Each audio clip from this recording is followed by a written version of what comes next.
semuanya, selamat pagi. Pagi, Kak. Gimana kabarnya? Sehat? Sehat, Kak. Alhamdulillah. Sekolahnya aman? Banjir sih, Kak. Banjir ya? Bersih-bersih, Kak. Astagfirullahaladzim, ya udah sabar-sabar ya. Iya, Kak. Pasti berarti semangatnya masih oke ya? Banjir-banjir ini tetap datang ya? Iya dong, Kak. Masya Allah, mantap, mantap, mantap. Semoga nanti lulus ya. Amin. Jadi kalian bisa ikut menanggulangi banjir itu. Betul juga. Oke, baiklah kalau begitu. Nah, jadi hari ini kita ketemu lagi bersama Kak Tiu. Oke, Kak. Nah, jadi Kak Tiu ini akan menjelaskan 3 nih pembelajaran kita pada hari ini. Yang pertama itu kita mau belajar tentang kesepadanan struktur kalimat. Yang kedua itu kita mau belajar tentang kehematan kata.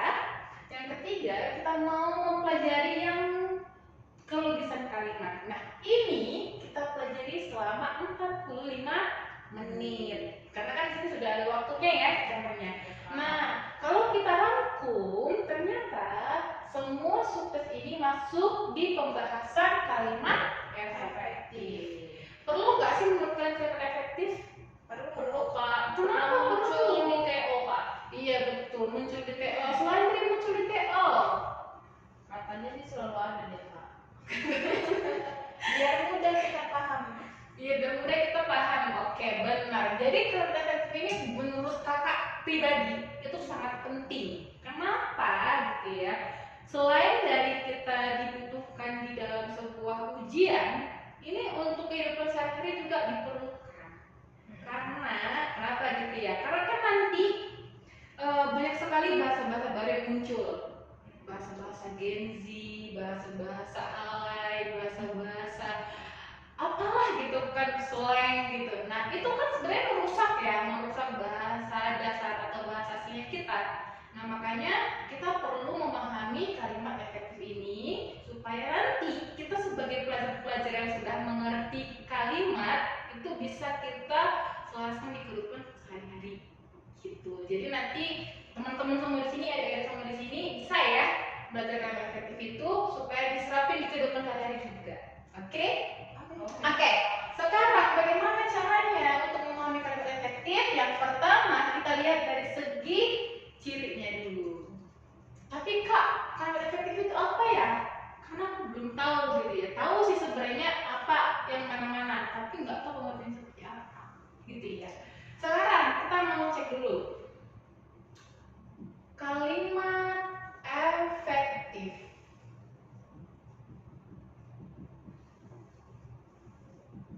Nah, seandainya kakak sebutkan kalimat efektif merupakan kalimat bebas dari aturan penulisan. Menurut kalian ini benar atau salah? Yang mana? Salah, Kak. Mungkin gimana? Benar atau salah? Salah. Iya, ini pasti salah. Karena kalau misalkan kalimat efektif itu dia itu harus sesuai apa guys? KBBI 1. Apalagi? Ejaan. Iya, ejaan disempurnakan kalau katanya ya, yang sering muncul disebutkan.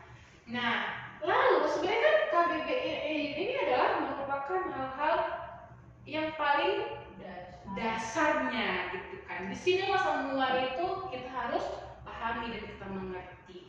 Nah, sembari kita masuk ke dalam KBBI ini, kita harus tahu dulu dari sini. Kita masuk ke bagian nomor 1, kesepadanan struktur kalimat.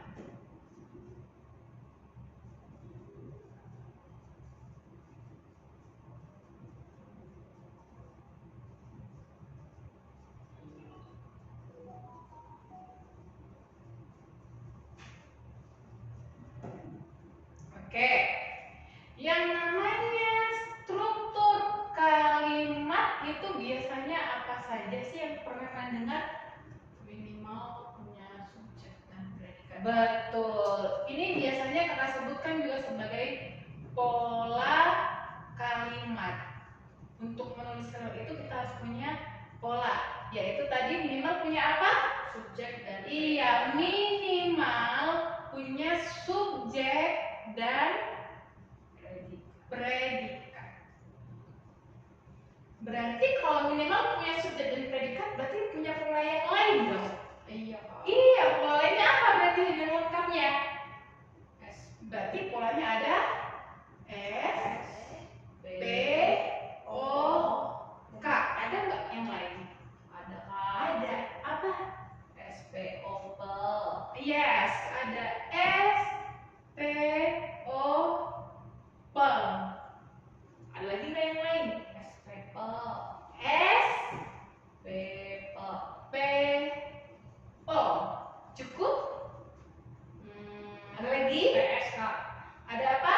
PS. PS. Bisa PS? Bisa, Kak. Bisa disebut sebagai apa? Inversi. Yes. Itu sistemnya dibalik. Oke, good. Nah, berarti sampai di pola ini masih bisa. Oke, kita lihat kalau dalam bentuk kalimat ya. Kita buat contoh dalam bentuk kalimat.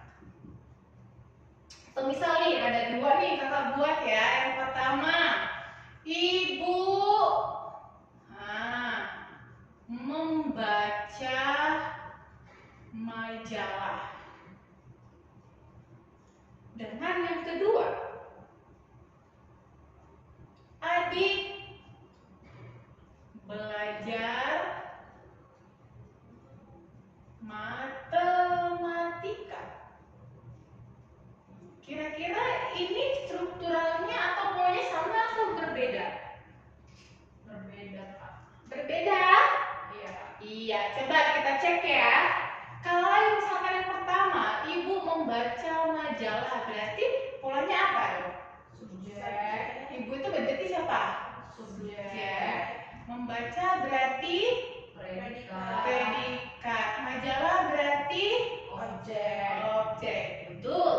Kalau yang kedua, adik berarti Subjek. subjek. Belajar Predikat. predikat. Matematika. Lengkap. Iya. Tapi alasannya gimana Kak? Kenapa bisa di atas O tapi di bawah menjadi P? Ya kan? Sekarang kita harus tahu dulu nih perbedaannya. Subjek atau kita sebut sebagai singkatan S ini biasanya ditandai dengan siapa? Berarti dia biasanya dilakukan sebagai pelaku yang biasanya disimbolkan dengan kata benda. Benda mati atau benda hidup bisa ya. Jadi nggak selamanya benda itu harus yang hidup. Contoh, negara ini sudah merdeka. Berarti menjadi siapa? Negara ini, ya kan? Berarti negara itu termasuk kategori benda mati atau tadi misalnya nih, ibu membaca novel, subjeknya berarti ada benda hidup seperti itu ya. Oke. Nah sekarang yang kedua, P berarti apa? Predikat. Ditandai dengan apa, guys?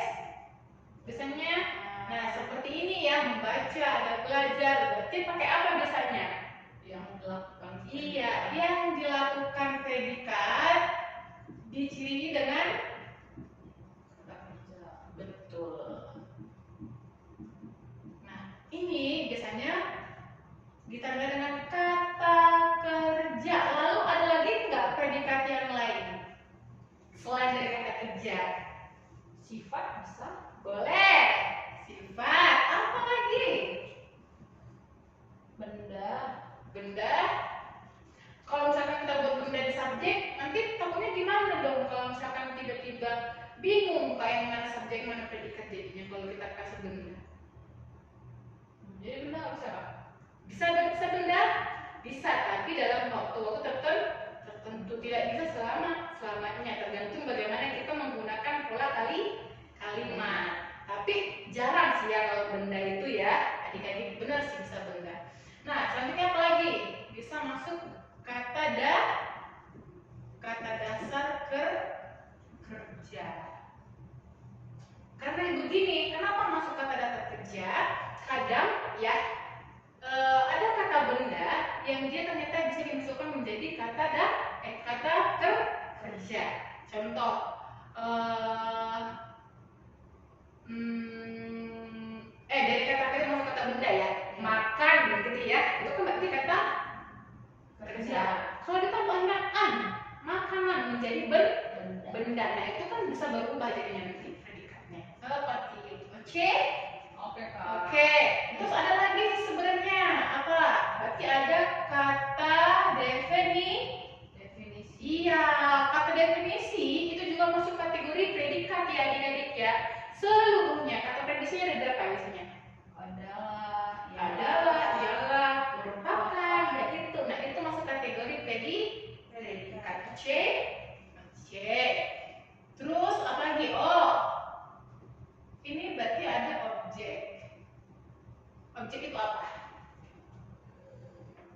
Ketika predikat untuk bantuan si Kak. Yes. Ini berarti bantuan untuk si atau petunjuk ya kalau kakak sebutkan ya, petunjuk untuk predikat.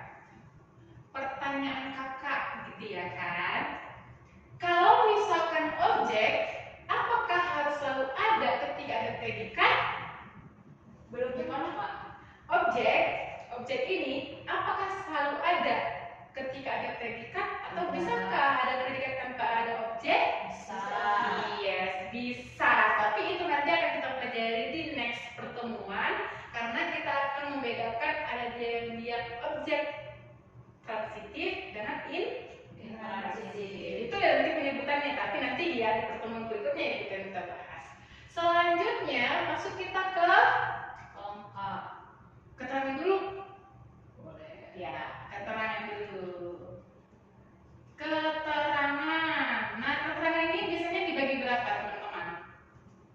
Atau biasanya keterangan ini apa aja yang bisa kita lihat? Ada keterangan waktu ya. Ada keterangan tempat dan juga ada keterangan suasana. Dan juga ada keterangan yang lain sebenarnya ya, tergantung diletakkan kalimatnya. Pertanyaan kakak, dari keterangan ini ketika kita meletakkannya di sebuah struktur kalimat, seandainya ya kan kakak bikinnya itu lebih dari 2 keterangan, iso tidak dalam sebuah kalimat, satu kalimat itu Bisa. bisa? Iya bisa, berarti dengan ciri bisa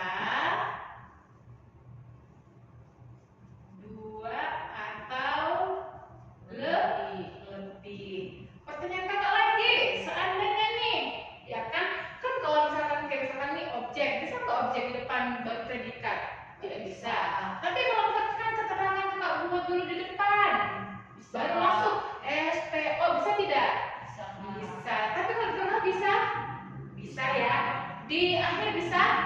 Bisa. Berarti bisa di mana? Iya, benar. Oke. Nah, sekarang kita masuk ke terakhir. Pel. Nah, pel ini apa?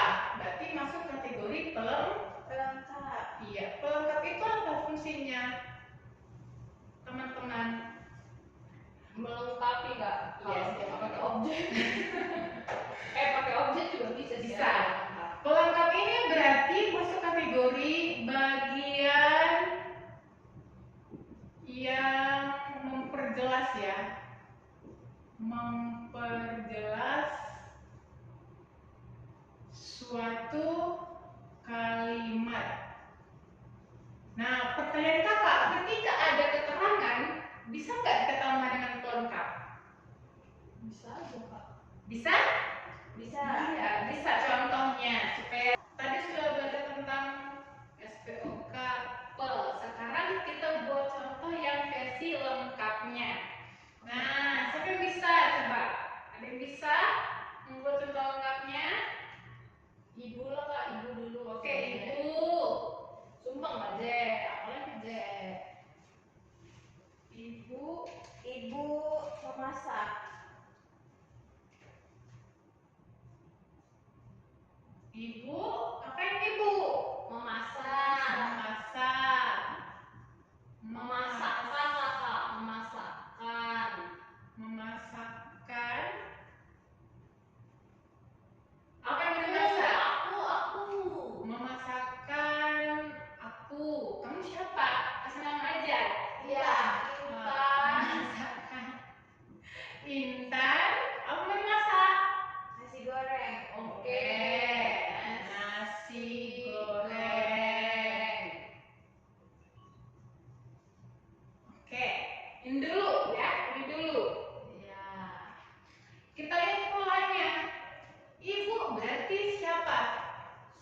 Gimana? Keterangan? Iya. Iya, betul. Aku ikut kakak ini Karena ini bukan ada keterangan waktu, tempat, dan juga bukan suasana. Kalau misalnya kita mau tambah keterangan, gimana caranya? Di dapur. Yes, berarti kita kasih keterangan tempat di dapur. Oke, fix. Aman ya? Aman. Selanjutnya berarti kita sudah selesai masuk di bagian nomor 1, kesepadanan struktur kalimat. Sudah checklist. Sekarang kalian coba ditulis 3 menit ya. 3 menit untuk menulis, baru nanti kita lanjut ke bagian yang kedua, yaitu tentang kehematan kata. Contoh aja. Sebelum nanti aku tulis ya kak. Oke, jangan lupa ya, jangan lupa ditulis. Kami diperiksa kok kak sama kakak asuh kami, catatan kami kak. Bagus sekali. Emang harus seperti itu karena hanya janji kalau misalkan diperiksa, ya kan? Banyak tukang tipu sekarang, ya kan? Ditipunya aja kita gitu kan. Oke, baik. Fix sudah ditulis, nanti disalin lagi di kertas. Oke kak. Sekarang kita masuk ke nomor 2, yaitu tentang kehematan kata. Kita lanjut. Nomor 2, kehematan kata. Guys, kenapa sih perlu menghemat kata? Biar nggak boros. Biar tidak boros gitu ya. Boros Biar kering kak. boros bakal miskin gitu ya, miskin kata berarti kalau terlalu banyak kata yang dikeluarkan. Oke, betul, kehematan kata berarti agar tidak boros. Tapi selain dari agar tidak boros, ada lagi nggak yang lain? Supaya tujuan Jelas. iya, tujuan kalimatnya jelas.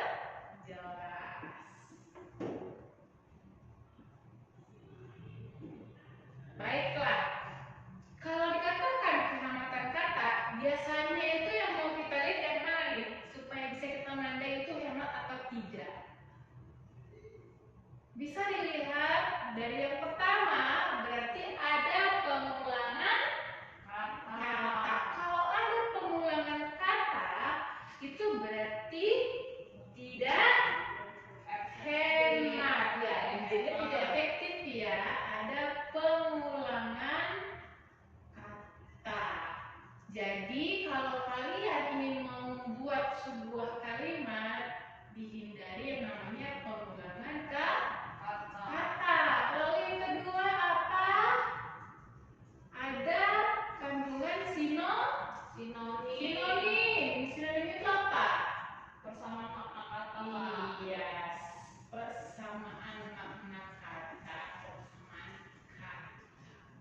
Oke, beda nggak pengulangan kata dengan sinonim?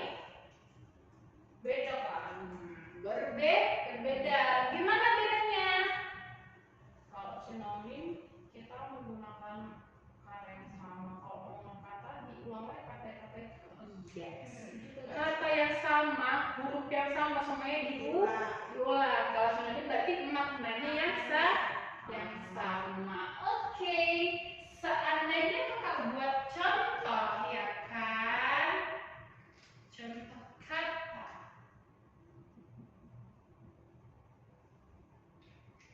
Nomor 1.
Harusnya bagaimana supaya efektif? Ada yang membeli gaun Iya. merah. Jadi betul. Ada yang membeli gaun merah. Oke, sip. Untuk kehormatan kata nanti berarti harus diperhatikan ya. Jadi ketika kita ingin public speaking pun harus bisa nih belajar untuk menghemat kata. Supaya apa? Makna yang ingin kita sampaikan ke si pendengar itu bisa tersampaikan secara jelas tujuannya gitu. Enggak random, enggak membuat orang bingung gitu ya. Oke? Nah, kira-kira untuk kehormatan kata ada yang mau bertanya? Silakan ditanyakan. Kak, tipsnya gimana ya kak? Karena ada kata-kata itu kan kak, kayak pernah di TO dia kita nggak sadar kalau ternyata itu maksudnya dia di dalam arti itu sudah ada maknanya gitu. Tipsnya gimana kak? Contohnya kayak batuk flu, sakit flu. Nah itu kan nggak boleh ya kak? Karena di dalam flu itu sudah mengandung kata sakit. Nah, kadang kan ada kata-kata yang kita jarang dengar ya kak. Itu gimana ya kak? Oke. Yang pertama, tipsnya kalau dari Kak Tiur, kita harus banyak membaca dulu, membaca MTI supaya apa? Supaya kita paham nih mana-mana. Tapi kan nggak mungkin semua kata itu bisa kita hafal. Kayak tadi katanya aku nggak pernah dengar. Oke, baiklah. Terus yang kedua, kadang bahasa Indonesia kita butuh memahami yang mana yang dia secara generik, yang mana dia secara spesifiknya. Jadi yang mana sih induk si kalimatnya ini, yang mana si anaknya ini. Nah, jadi tidak boleh disatukan dalam satu kalimat. Seperti itu dia. Jadi supaya tergampang kayaknya ini mamanya inilah, anaknya yang inilah. Gitu. Jadi kalau dibilangin kak. iya, jadi supaya bisa lebih enak kan. Oh kayaknya ini mamanya ini nggak bisa jadi digabung ini. Nah, seperti itu caranya. Jadi kita harus kayak mengenali yang mana secara generiknya, yang mana secara spesifiknya, gitu biar jelas perbedaannya. Oke? Oke kak. Oke, benar. Thank you pertanyaannya. Sekarang kita kasih Kaceng dulu karena sudah bertanya. Karena kemarin aku juga terjebak kak di TO kayak gitu. Ada ilmu biologi, bingung kan kok salah gitu. Ternyata biologi itu Bagian dari ilmu. Betul. Benar sekali pertanyaannya. Kita kasih bintang. Good. Aman? Atau ada lagi yang mau bertanya? Kita kasih bintang. Belum ada sih kak. Belum ada ya? Baiklah kalau begitu. Oke. Sampai di sini tadi sudah aman ya? Aman, Sudah Kak. paham? Sudah paham. Karena papan tulis kita sampai di sini sudah habis, kita berpindah ke sini dan ini kita hapus ya. Tadi sudah difoto kan ya? Kak. Baiklah kalau begitu. Kakak izin menghapus ya. Iya kak.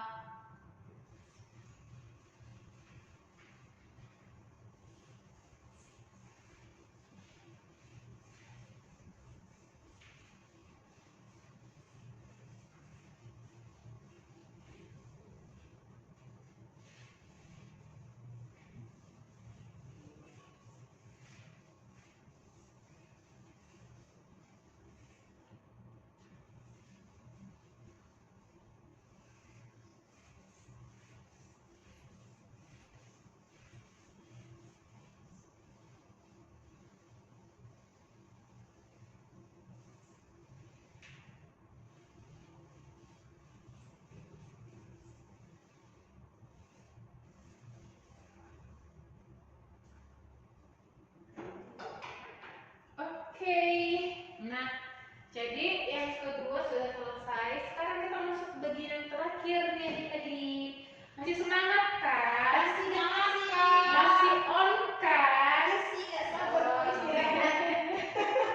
Habis ini kita istirahat ya. Oke, Kak. Tapi kita selesaikan dulu sampai yang nomor 3 yaitu tentang kelogisan kalimat. Oke, baiklah.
gitu ya.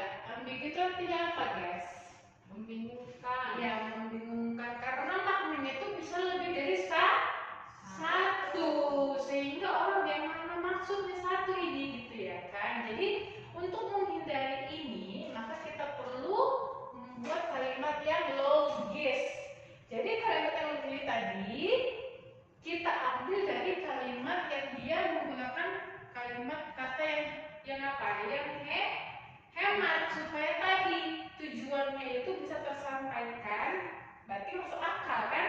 Kalau sudah masuk akal berarti oke, mengerti dia apa yang kita maksud, seperti itu. Nah contoh, kita buat dulu contoh. Kira-kira siapa yang bisa membuat contoh kelebihan kalimat? Seandainya ya, kalau misalkan nih yang paling sering muncul di apa namanya, di istilah kocak-kocak gitu ya, kayak misal katanya kucing ya, kucing, oke, kucing makan tikus mati. Oke, coba dengan kata seperti ini, satu kalimat ini, kucing makan tikus mati. Kalau kita ambil dari segi pemaknaan katanya dulu, satu ini bisa nggak? Ada nggak maknanya? Kucing makan tikus mati. Bisa jadi, berarti ada seekor kucing yang mau makan tikus mati. Satu ya kan? Nah, kalau seandainya kita bagi lagi, Kucing makan tikus. kucing satu dulu, kucing makan Tikus mati. tikus mati. Beda juga kan? Tapi ini sudah ada dua makna. Kalau kita ganti lagi, kucing makan tikus Mati. ya mati. Nah, berarti ini satu kalimat itu sudah mengandung banyak makna. Nah, yang seperti ini berarti tidak boleh karena ini tidak logis. Seperti itu maksudnya teman-teman. Jadi ketika kita membuat sebuah kalimat, buatlah dengan yang logis, yang masuk akal. Bagaimana caranya supaya bisa membuat kalimat yang logis yang masuk akal? Berarti kita harus menuliskan berdasarkan pola. Berdasarkan pola apa tadi? SPOK, yang sesuai dengan struktur kalimat, dan juga harus melihat dari segi kehematan kata. Karena tadi juga ketika terlalu banyak kata yang sama itu bisa membuat apa? Bingung. Jadi kalau misalkan kita membuat kalimat yang logis harus sesuai dengan aturan tulisan kalimatnya. Oke, itu kalau misalkan dari segi kalimat yang logis. Ada lagi yang lain kira-kira mau tanyakan? Ada yang mau bertanya? Ayo. Atau mau kasih contoh? Kalau misalkan kasih contoh satu, kakak kasih bintang lagi. Apa contoh yang kalimat nggak logis, Kak? Ya. Atau kalau yang logis pun boleh. Kenapa kita harus mencari yang tidak-tidak? Karena lebih gampang pilih Mencari tidak logis. Salah. Coba. Siapa yang bisa? Ya kan?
subjeknya pinjam subjek si induk.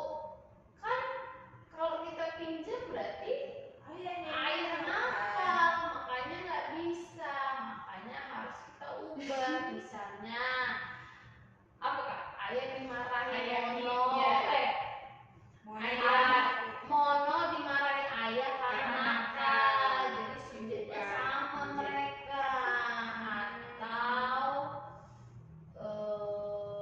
apalagi ya, kayak gitu loh. Wajar Gitu. lah Panji ini. Kakak tuh yang sama Iya. Gini ya, kalau kita gini ya, karena ini bukan bahasa Yang itu juga harus dibedah kan kak? Iya betul, semua bahasa kalau kita bedah dengan baik, sehingga makna kata itu tersampaikan dengan maksimal ke kita. Sekali lagi kak. Kakak ada pesan ceng kalau misalnya jalan. Kita kasih bintang setengah. Iya mas. Ayah adalah yang Karena dia sudah berusaha kak. Udah berusaha menjawab bintang setengah ya. Kita kasih nama dulu. Bintang, oh ya, jangan kan tidak ada bintang setengah ya. Ini kita kasih 2 aja. Oke, Ya. satu. Itu aja ya. Kita tahu bagaimana ceritanya ya kan. Makasih ya. Iya. Aku dapat jadinya. Oke, baiklah kalau begitu. Jadi kita sudah menyelesaikan 3 bahaya kita pada hari ini.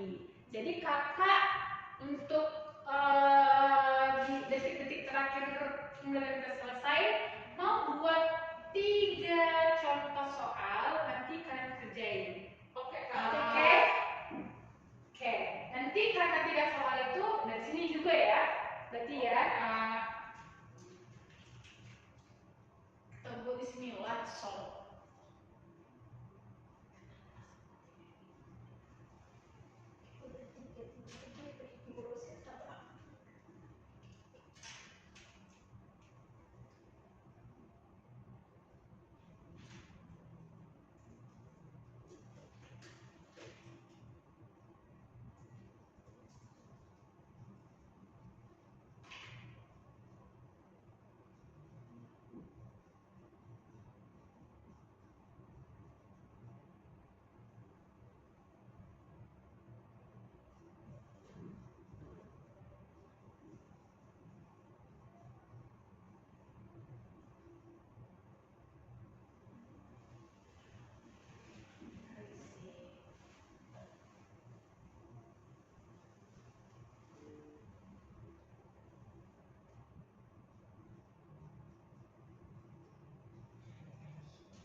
Ini nanti di apain kak? Di soal. Yang nomor 1 diambil polanya.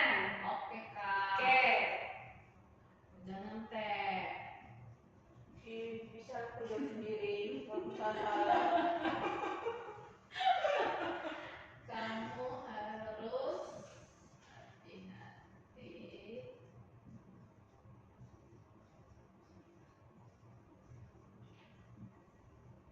Yang kedua, kamu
ya.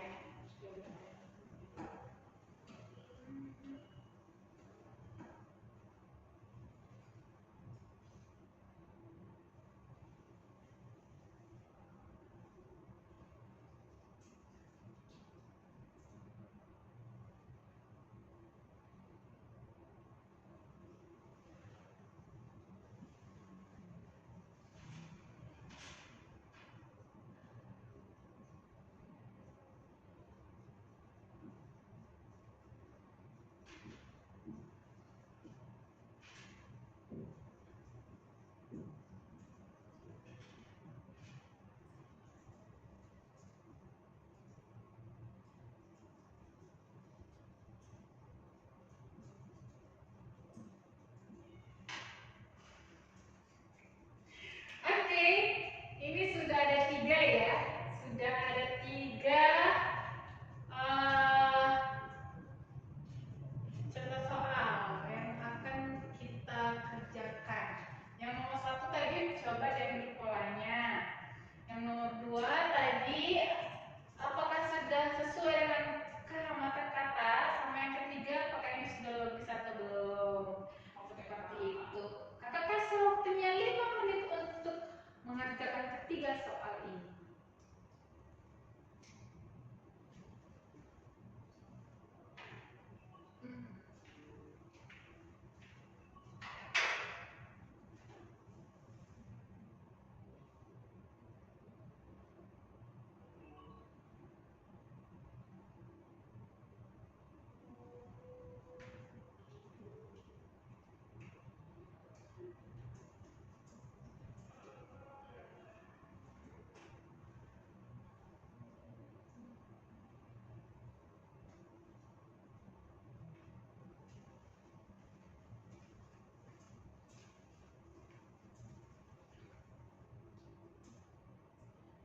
Saya Iya, aku sambil mengerjain dulu ini.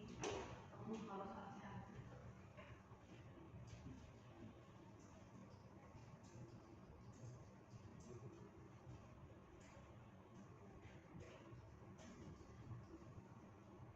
Dua menit lagi.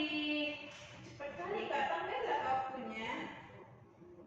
Nanti ketika ujian teh open semuanya pakai waktu. Jadi harus cepet-cepet juga. Kita simulasi TO juga ini nanti. Harus sesuai waktunya.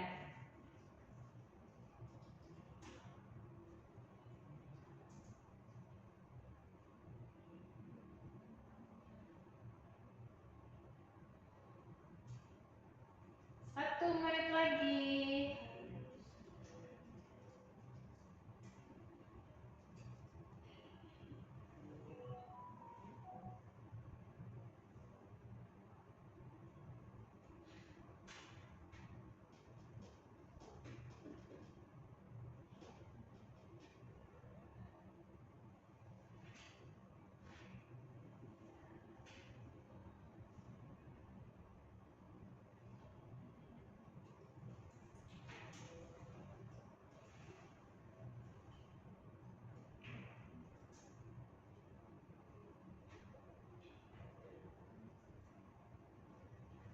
Oke, waktunya sudah habis. Coba ini kita cek ya. Ya Oke, kan? semangat ya. Sebentar lagi. Habis ini kita baru istirahat.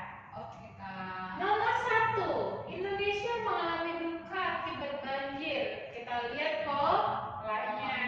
Berarti mulai gimana? Subjek. Indonesia, subjek. Ya. Mengalami Predikat. ya. Duka langsung saja. Objek. Iya. Kenapa bisa objek? Karena mengalami bisa dipastikan. Akibat Akibat banjir keterangan Kak. keterangan. Akibat ya. Oke, ini sudah benar. Berarti sudah mengerti ya yang satu ya. Nanti Kak. Nomor 2, dari segi kehormatan kata, kamu harus hati-hati turun ke bawah. Sudah benar? Tidak, karena dokternya ngapain ke bawah? Iya. Iya, Turun benar. sudah pasti ke bawah. Iya, turun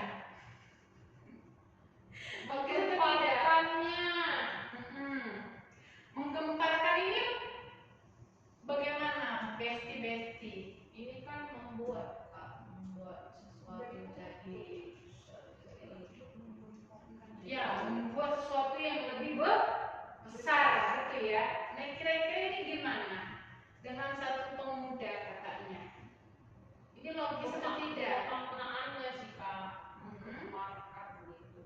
Iya. Gimana? Itu masuk kategori yang logis atau tidak? Enggak sih. Bentar, logis itu yang masuk akal ya. Logis itu harus masuk akal. Masih